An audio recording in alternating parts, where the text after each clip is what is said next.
Tabi pun. Perkenalkan, nama saya Indriani, NPM 19160055. Di sini saya akan menjelaskan tentang budaya pengantar ringkas. Yang pertama ada hakikat budaya, yang kedua hakikat kebudayaan, dan yang ketiga ada hakikat kebudayaan nasional. Yang pertama, hakikat budaya. Indonesia memiliki banyak ragam budaya yang tersebar di seluruh pelosok tanah air. Salah satunya adalah budaya Lampung.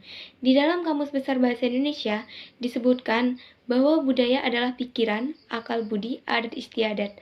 Sedangkan kebudayaan adalah hasil kegiatan dan penciptaan akal manusia, seperti kepercayaan, kesenian, dan adat istiadat. Ahli sejarah mengatakan arti kebudayaan sebagai warkanisan atau tradisi dapat aspek-aspek spiritual, mencakup kebudayaan fisik di antaranya. Yang pertama ada sarana yang contohnya seperti candi dan patung nenek moyang. Dan yang kedua ada peralatan, contohnya seperti pakaian dan alat-alat upacara. Di dalam aspek ini juga mencakup sistem sosial seperti upacara kelahiran, upacara pernikahan, dan upacara kematian. Di dalam budaya juga terdapat aspek seni yang dibagi menjadi dua, yaitu visual art dan performing art, yang mencakup yang pertama ada seni rupa, contohnya seperti melukis, dan yang kedua seni pertunjukan, contohnya tari dan musik. Yang ketiga seni teater, contohnya wayang, dan yang keempat seni arsitektur seperti rumah dan bangunan perahu. Dari berbagai definisi tersebut, dapat kita simpulkan pengertian kebudayaan adalah sesuatu yang akan mempengaruhi tingkat pengetahuan meliputi sistem ide atau gagasan yang terdapat dalam pikiran manusia, sehingga kehidupan sehari-hari kebudayaan itu bersifat abstrak. B. Hakikat kebudayaan.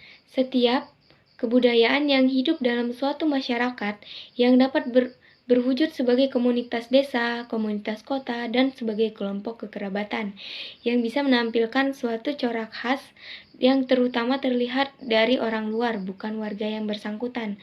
Pola khas dari suatu kebudayaan bisa ditampilkan karena kebudayaan itu menghasilkan unsur kecil berupa unsur kebudayaan fisik dengan bentuk yang khusus yang tidak terdapat pada kebudayaan lain.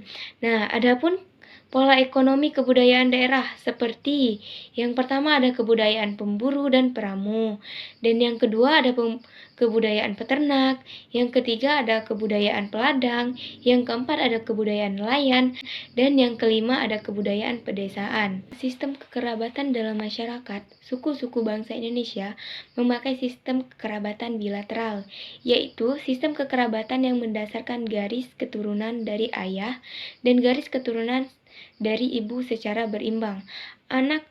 Anak-anak yang lahir dapat masuk ke dalam kerabat ayah dan ibunya secara bersama-sama, sehingga dapat disimpulkan kebudayaan di daerah tidak akan terlepas dari keragaman suku bangsa yang ada. Tetapi dari berbagai corak kebudayaan itu terdapat persamaan yang mendasar, yaitu mengenai tentang upacara keagamaan. Semua suku bangsa mementingkan upacara-upacara yang bersifat religi. Yang ketiga, kebudayaan nasional. Kebudayaan Indonesia adalah seluruh kebudayaan nasional, kebudayaan lokal maupun kebudayaan asal asing yang telah ada di Indonesia sebelum Indonesia merdeka pada tahun 1945.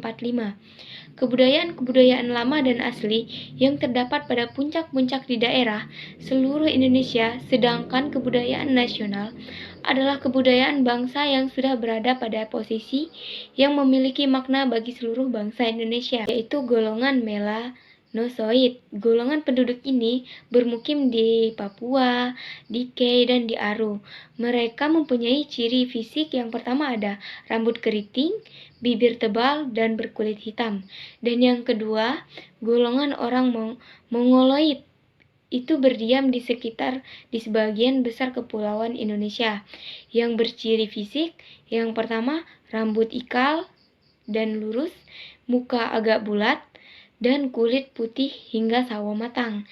Dan yang ketiga ada golongan Vedoid di antara orang-orang Kubu, Sakai, Mentawai, dan Enggano, dan Tumara yang berciri-ciri fisik tubuh relatif kecil, kulit sawo matang, dan rambut berombak. Dan dari perbedaan golongan tersebut, ada pola sistem khas dari bangsa Indonesia.